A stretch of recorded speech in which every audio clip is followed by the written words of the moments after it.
The lesson. Oh yeah. Now tell us about the single, "The Enemy" off the recent album, because I told you before that was the joint that really caught my attention. Yeah, true. Yeah, that it resonated with a few people. That one, man.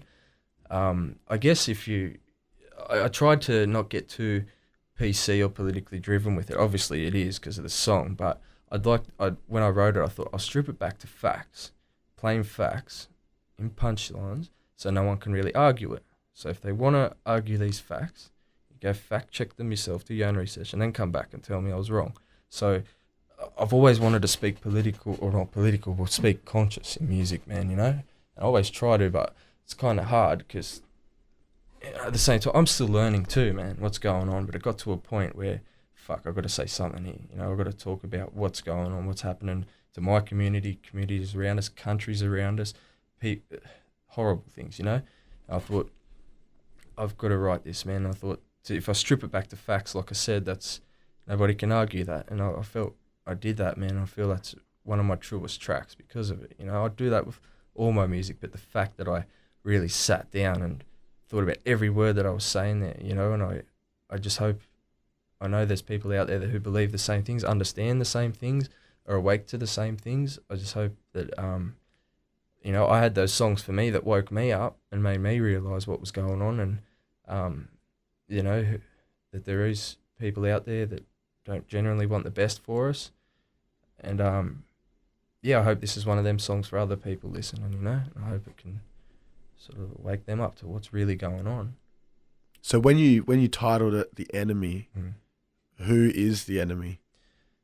Okay, see, this could be like, we could go into history here, we could do anything, man. You know, at the end of the day, okay, we could name people, we could name bankers, we could name Rothschilds, we could name Rockefellers, we could name all of that, we could name the royal family, we could name hundreds of dynasties across the country, we could name all sorts of shit, right?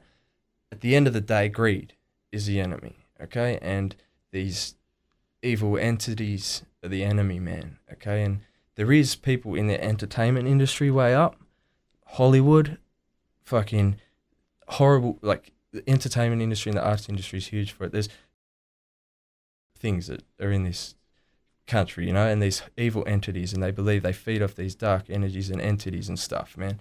And these people who are believe these things and are in these private whatever, they have over time become in positions of power, okay? And they did that also through the entertainment industry, through music, through that. They did that through banking, through the economy, through playing the stock game. They did it through that. They did it. They became in positions of power so they could influence our government with certain policies and stuff. These are fucking bad people I just went straight to it and said straight. So yeah, that shit does happen. People believe in that sort of stuff. These people are now in a position of power, and I believe that's fucking where we have to stand up against those sorts of people in power. They're the fucking enemy. Those evil entities that are pushing that's the fucking enemy. And at the end of the day, love is the only thing that's real. You know, that's not real. And if we keep acknowledging that it's real and stay asleep, it's going to get realer, you know. But if we wake up and realize that love's the only thing, and these entities, look what they're doing to us, let's fight back, let's wake up. All we have to do is stand up and their game's over. Wake up, you know what I mean?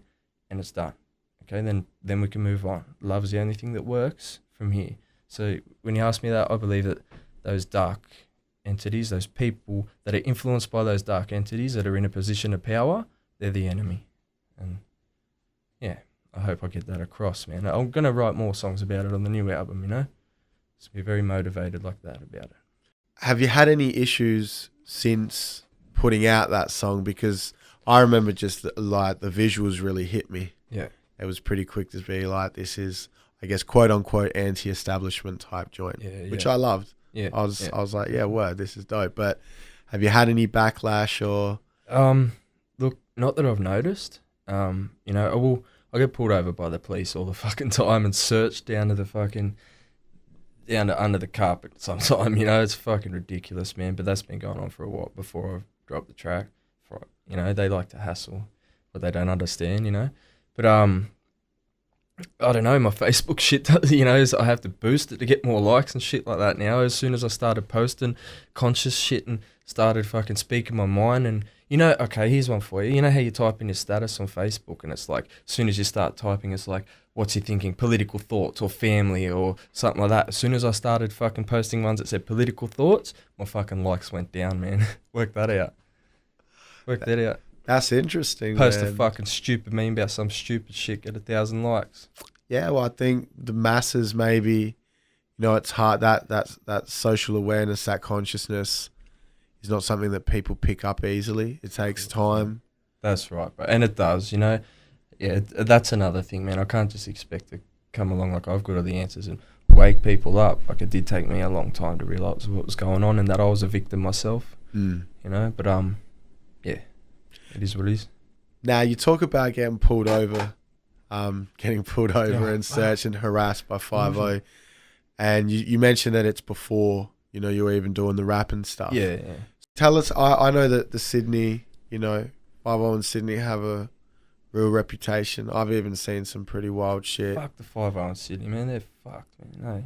Now, yeah, I mean, as someone that's, I've been to Sydney once for like a day or two, so it doesn't really count. Tell us a bit about the situation with the police over there.